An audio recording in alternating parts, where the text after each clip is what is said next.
Hi, Junior with today's thought. And first, a little recap of what you, of course, already know. We had an election. Donald Trump won. He becomes president of the United States, or he's supposed to become president. You'll see what I mean.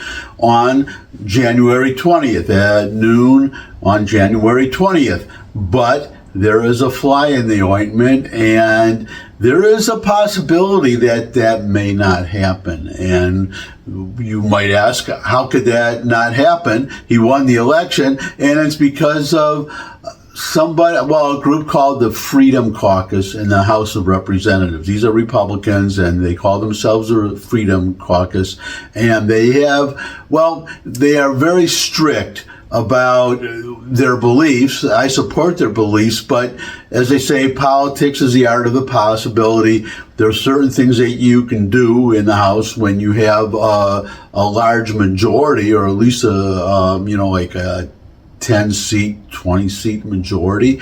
But right now, the Republicans have a 1-seat majority, and when that happens, you have these groups such as the Freedom Caucus. I don't know how many members there are, but there are obviously several, and they can gum up the works because every vote, the Republicans can only afford to lose one vote. Now, what has that got to do with the president with Trump? What does that have to do with Trump taking office on January 20th at noon? It has this to do with it. Before he's not officially president yet. You have to understand, he won the election, but he does not become president until January 6th, when the House opens the electoral votes from each state and counts the electoral votes and then certifies that Trump has won the election. Until that happens, we don't have a president. We won't have a president we will have a president, but it won't be the president that we voted for if certain things happen. And that's what I want to talk about, because you have to, for the House on January 3rd, 3 days, just 3 days before January 6th, the new House begins its session, and they have only a 1-vote majority. Now, they need the first order of business for them is to elect a speaker of the House. Now, the problem that they have is Mike Johnson is the Speaker of the House right now, and the Freedom Caucus, these very conservative Republicans, and I'm a conservative too, so I can see their point of view, though I'm an independent. But nevertheless, the point is that they don't like Mike Johnson. They don't feel that he fights enough for their issues. Right now, it was over the extension of the budget. So he was the continuing resolution. It was 1,500 pages. It had all kinds of pork stuffed into it, and he was working with he made a deal, Johnson, without consulting the Republicans, his own caucus, all the Republicans, made a deal with the Democrats, with Hakeem Jeffries, the minority leader in the House, and with Chuck Schumer, not Grassley, Schumer, the majority leader of the Senate for now until January 3rd. So he made a deal on this 1,500-page resolution. The conservatives and Donald Trump himself rebelled against that, and it was pared down to I think 115 pages, it went all the way 155 or 115, I think it was 115. Anyways, vastly reduced, and so the question would be, well, why didn't Johnson do that in the first place? Anyways, and you needed 2/3 of the House to vote for it, so a lot of Democrats voted for that. But the Republicans, these very hardcore Republicans, are unhappy with Johnson, and they may not elect him Speaker. I'm recording this on Monday. You're seeing it on Tuesday. Friday is when the vote will occur to elect the next speaker. And when that happens, if he loses, then you have to go through all kinds of deal making and votes to elect a new speaker. Now, again, how does this affect the Trump becoming president? The House cannot conduct business, cannot do any business cannot function until there is a Speaker of the House. So now you see the problem.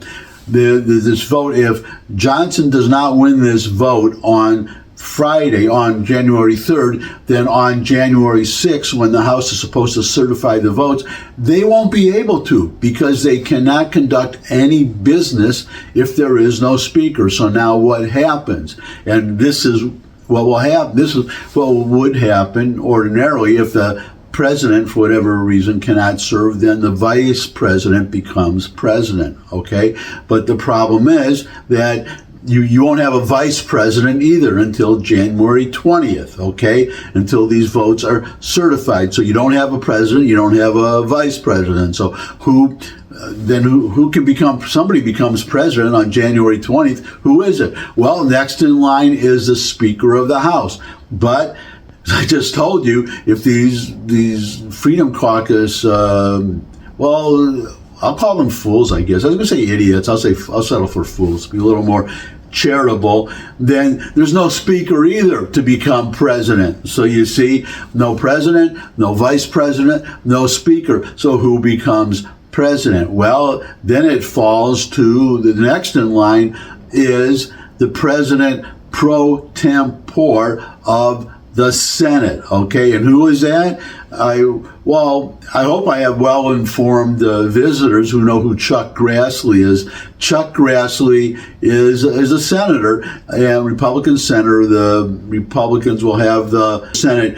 Thank God, because if this mess happened and Chuck Schumer were still the majority leader, then he would become president of the United States. So at least it would be a Republican, but it would be Chuck Grassley, who is in his 80s, and to be fair, fairly spry. You know, he's spry and he's intelligent, he's active. He's no Joe Biden, okay, even though they're about the same age. But nobody elected Chuck Grassley president of the United States, and he would become president of the United States, and he would remain president of the United States until the House elects a speaker. So I assume this Freedom Caucus supports Trump's agenda. Well, that won't happen. Trump won't even be president if if the House does not, if 218 Republicans do not elect a speaker by January 6th. And that can only happen if, I don't think any candidate, one representative, I think, said that he kind of announced that his candidacy if Johnson loses. But there's not, you saw it with Kevin McCarthy when he got ousted, stupidly, again, in my view. But weeks and weeks went by trying to elect a new speaker. So that would certainly happen this time. So you see how stupid it is. And what's really stupid about it is there's an alternative course if you really don't like him, which is that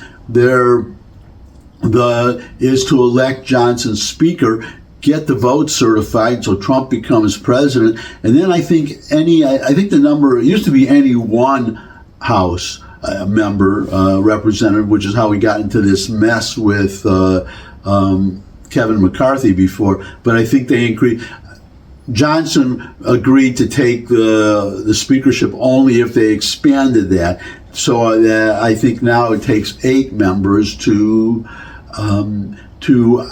what they call introduce a resolution to vacate the chair. That's the term, vacate the chair, in which case the chair becomes, the speakership becomes vacant, and then they have to choose somebody.